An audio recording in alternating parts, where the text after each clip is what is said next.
जय श्री कृष्णा। तो शुरू करते हैं गुरुवार के व्रत की कथा। गुरु ब्रह्मा गुरु विष्णु गुरु देवो महेश्वर है, गुरु साक्षात परब्रह्म तस्मै श्री गुरुवे नमः। प्राचीन समय की बात है। किसी राज्य में एक बड़ा प्रतापी तथा दानी राजा राज करता था। वह प्रत्येक गुरुवार को व्रत रखता एवं भूखे और गरीबों को दान देकर पुण्य प्राप्त करता था। परंतु यह बात उसकी रानी को अच्छी नहीं लगती। वह ना तो व्रत करती, ना किसी का पैसा दान में देती थी और राजा को भी ऐसा करने से मना करती थी। एक समय की बात है, राजा शिकार खेलने वन को चले गए। घर पर रानी और दासी थी। उसी समय गुरु बृहस्पति देव साधु का रूप धारण कर राजा के दरवाजे पर भिक्षा मांगने को आए। साधु ने जब रानी से भिक्षा मांगी तो वह कहने लगी, हे साधु महाराज, मैं इस दान और पुण्य से तंग आ गई हूँ। आप कोई ऐसा उपाय बताएं जिससे कि सारा धन नष्ट हो जाए और मैं आराम से रह सकूं। बृहस्पति देव ने कहा, हे देवी, तुम बड़ी विचित्र हो। संतान और धन से कोई दुखी होता है? अगर अधिक धन है तो इसे शुभ कार्यों में लगाओ। कुंवारी कन्याओं का विवाह कराओ, विद्यालय और बाग बगीचे का निर्माण कराओ, जिससे तुम्हारे दोनों लोग सुधरे। परंतु साधु की इन बातों से रानी को खुशी नहीं हुई। उसने कहा, मुझे ऐसे धन की आवश्यकता नहीं है जिसे मैं दान दूं, जिसे संभालने में मेरा सारा समय नष्ट हो जाए।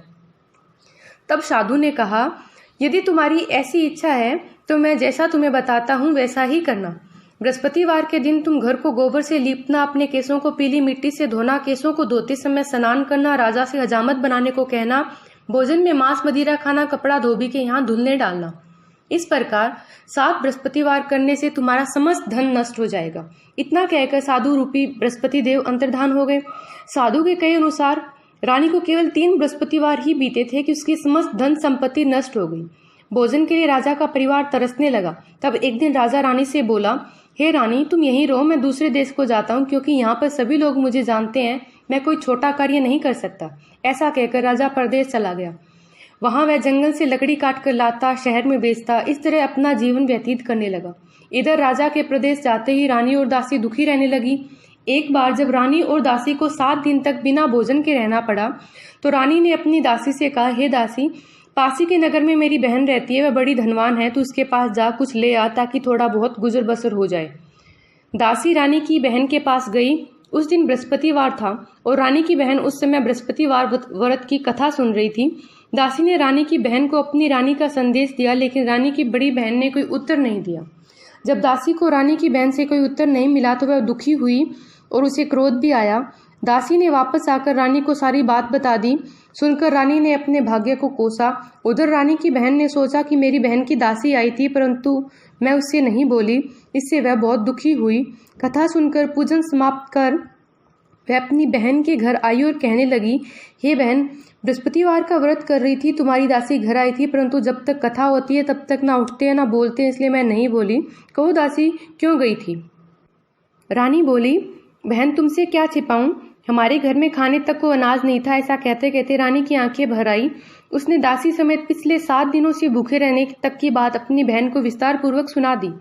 रानी की बहन बोली, देखो बहन, भगवान बृहस्पति देव सबकी मनोकामना को पूर्ण करते हैं। देखो, शायद तुम्हारे घर में अनाज रखा हो। पहले तो रानी को विश्वास नहीं हुआ, पर बहन के आग्रह करने पर उसने अपनी दासी को अंदर भेजा तो सचमुच अनाज से भरा एक घड़ा मिल गया। यह देखकर दासी को बड़ी हैरानी हुई। दासी रानी से कहने लगी, हे रानी, जब हमको भोजन नहीं मिलता तो हम व्रत ही तो करते हैं, इसलिए क्यों ना इनसे व्रत की कथा विधि पूछ ली जाए ताकि हम भी व्रत कर सकें। तब रानी ने अपनी बहन से बृहस्पतिवार व्रत के बारे में पूछा। उसकी बहन ने बताया, बृहस्पतिवार के व्रत में चने की दाल, मुनक्का से विष्णु भगवान का केले की जड़ में पूजन करें, दीपक जलाएं, व्रत कथा सुने, पीला भोजन ही करें, इससे बृहस्पति देव प्रसन्न होते हैं। व्रत और पूजन विधि बतलाकर रानी की बहन अपने घर को लौट आई। 7वें रोज बाद जब गुरुवार आया तो रानी और दासी ने निश्चय अनुसार व्रत रखा। गुड़साल में जाकर चना गुड़ बीन लाई, उसकी दाल से केले की जड़ तथा विष्णु भगवान का पूजन किया। अब पीला भोजन कहाँ से आए, इस बात से दोनों बहुत दुखी थी। क्योंकि उन्होंने व्रत रखा था इसलिए गुरुदेव उन पर प्रसन्न थे। इसलिए वे एक साधारण व्यक्ति का रूप धारण कर 2 थालों में सुंदर पीला भोजन दासी को दे गए। भोजन पाकर दासी बहुत प्रसन्न हुई। फिर रानी के साथ मिलकर भोजन ग्रहण किया। उसके बाद वे सभी गुरुवार को व्रत पूजन करने लगी। बृहस्पति भगवान की कृपा से उनके पास फिर से धन संपत्ति हो गया। परंतु रानी फिर से पहले की तरह आलस करने लगी। तब दासी बोली, देखो रानी, तुम पहले भी इसी प्रकार आलस करती थी, तुम्हें धन रखने में कष्ट होता था, इस कारण सभी धन नष्ट हो गया और अब जब भगवान गुरुदेव की कृपा से धन मिला है तो तुम्हें फिर से आलस होता है। बड़ी मुसीबतों के बाद हमने ये धन पाया, इसलिए दान पुण्य करना चाहिए। भूखे मनुष्यों को भोजन कराना चाहिए और धन को शुभ कार्यों में खर्च करना चाहिए, जिससे तुम्हारे कुल का यश बढ़ेगा, स्वर्ग की प्राप्ति हो, पितृ प्रसन्न हो।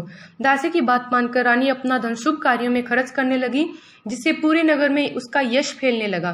गुरुवार को बृहस्पति भगवान का व्रत रखने से घर में हमेशा सुख संपत्ति की बहार रहती है। जय बृहस्पति देव, जय श्री कृष्ण।